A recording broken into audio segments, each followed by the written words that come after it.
Hey guys, Thrasher here. We have a brand new content update in Dragon Ball Legends. Before we go any further, if you haven't hit the subscribe button down below yet, make sure to do that, and let's talk about it right now.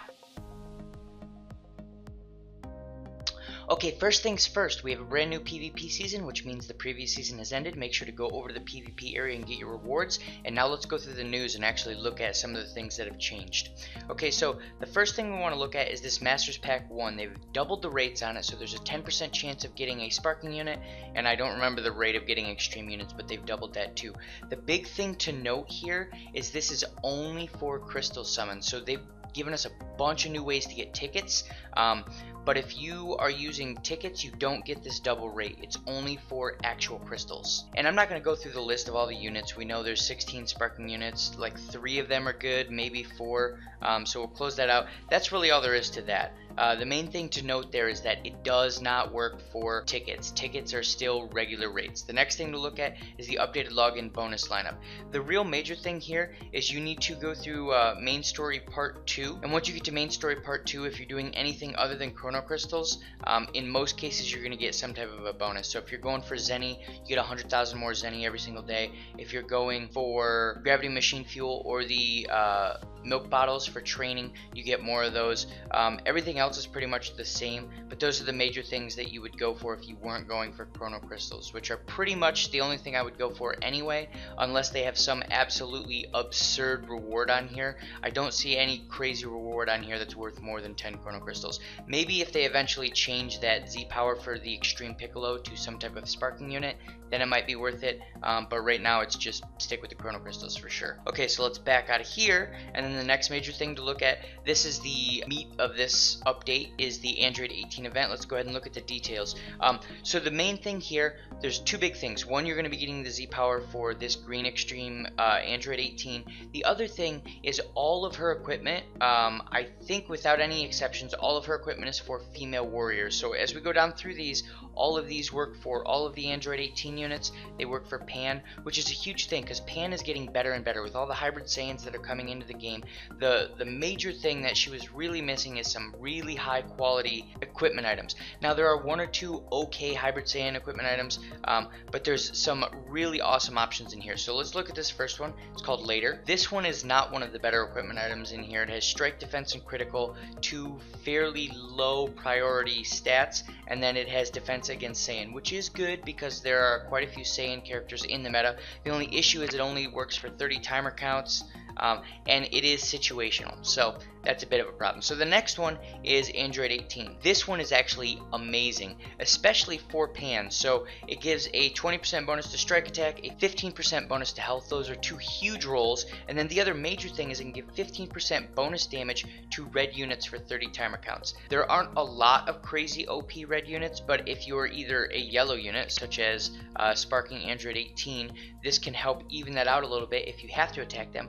Or you can put this on Pan and she will put any red unit in the ground in a matter of 1 combo, almost guaranteed. So the next specific equipment item for female warriors is base blast defense 15%, special damage 15%, and key restore speed 5%. This is a reasonably good equipment item. The key restore speed is a little low, and special move damage is obviously not the premium damage stat. But if you had a very specific case where you were trying to do a lot of special move damage with a specific character, you could use this. I would say this is one of the least valuable equipment items on here. So the next one is that's the Spirit, and this is the big one. This is the first piece of equipment that can actually give characters an increase to their Vanishing Gauge restore speed. So 6 to 15%.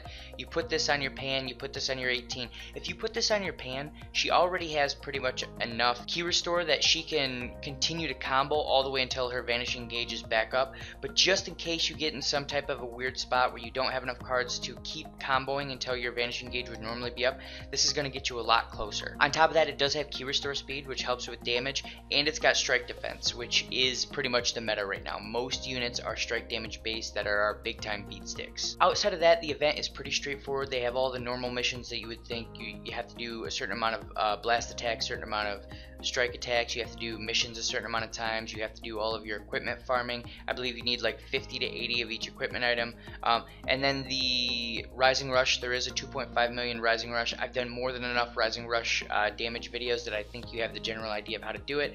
If someone needs a specific one for this one, throw it down in the comments and I'll make sure to give you a basic idea of how to get it done. But if you look at one of my older videos, it's pretty straightforward. So let's go ahead and back out of here, and then let's look at the next two things. So this Raditz attacks one's, all it's telling us is after the current cycling missions, which will end about 5 days from now on the 8th, the Raditz mission will be back. We have the Fearsome Android 19 details right here. It's just telling us that it's going on right now until the 8th. It's been going on for a couple days, so nothing major there. We don't really need to look at that.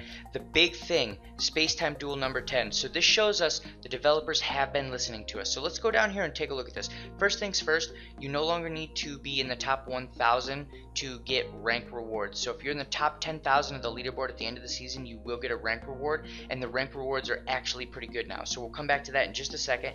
You do get Z power from the Z1 adventures. So you normally get this yellow Piccolo, the Extreme Piccolo, but you can also get the Sparking Piccolo, and I'll show you that in just a minute. But let's go down through here. So you get this equipment item, and it is a very good glass cannon equipment item. 20% to blast attack, 15% to strike attack, and then up to 25% to Android. So if you're using this against Android 16, you actually might have a chance to blow through his tankiness. Probably not, but it can be extremely helpful on the right character. This does also give the Blue Piccolo another small boost in his viability in PvP, just where he sits on the tier list, and as he increases in power with more regeneration units coming out and having a better team as a whole, he's a unit that if you don't have, hopefully you get him soon, because I do think he's going to be a pretty powerful unit for a reasonable amount of time. So now let's go down and look at the missions. The major thing here is you get 10 Masters Pack tickets. You don't get a lot of Chrono Crystals. You're only getting 300. We used to get 1,000 way back in the day,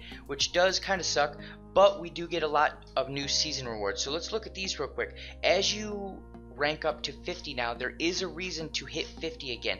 It used to be once you hit 50 the first time, there were no new missions for it. There was no reason to do it after that first time you did it. But now you're going to get up to 22 Masters Pack tickets, which obviously the Masters Pack is not the best banner, but 22 free tickets, you really can't complain about that. You're going to get 5,050 more rare medals, and you're going to get a bunch of the adventure key slots. So overall, I would say the rewards have gotten considerably better. And here's the crazy thing, when we go down to ranking rewards, as I said before, you only need to make it to the top 10,000 to actually get ranking rewards, and you're not going to get that piddly 30, 40, 50 Chrono Crystals. They're giving you a full multi-summon, 1,000 Chrono Crystals, and they're giving you 1,500 rare medals, 10 more Masters Pack summons, so a full multi-summon worth of tickets, and that's just if you make it into the top 10,000. If you get considerably higher, the rewards do get better. The Chrono Crystals really don't get better unless you happen to come in first place for the entire season, and it only increases it by 500, but the amount of actual Masters Pack ticket summons you get, the amount of rare medals you get, increase by quite a bit. So this has actually made it meaningful to PvP and attempt to go for the leaderboard. And that's really all there is in the PvP area. Let's go ahead and back this out. And I do actually, let's go down here and look at the Scout Battle real quick. Piccolo Standard, it's got EX 1, 2, 3, and 4. It goes up to level 1500. Make sure you have a Piccolo at 1500 so you can do all 4 of these. First time you clear it, you will get 10 Chrono Crystals, obviously. If you clear each one with a Piccolo by himself, you get 40 more, so you can get up to 200 once you have your Piccolo maxed out and you can beat all these. So we'll go ahead and close that out. Nothing crazy. We've been seeing that for the last few updates. One other major thing we want to look at here, we go to shop and then we go down to exchange. As soon as this loads up, the Super Soul 3s, as we go down here, we're going to see are now permanent. There's not a set number of them that you can get. So as you're trying to get units from 1,000 to 1,500, you can do that for as many units as you want. You don't have to farm these anymore. With that being said, I would not buy these here unless you absolutely have to. I prefer to farm them ahead of time so I have enough and I can keep my rare medals for new sparking units or sparking tickets, anything of that nature as they come out. I try my absolute hardest to make sure I'm only spending rare medals on things related to sparking units. Okay, so let's back out real quick and we'll go menu, adventure, and I just want to show you guys that these Z1s that you get from PvP, if we go to job list and we go to details, we can get the green tanky sparking Piccolo, by doing these. It's pretty rare. I have only cleared 5 of them so far. I did not get any Sparking Z power for that Piccolo.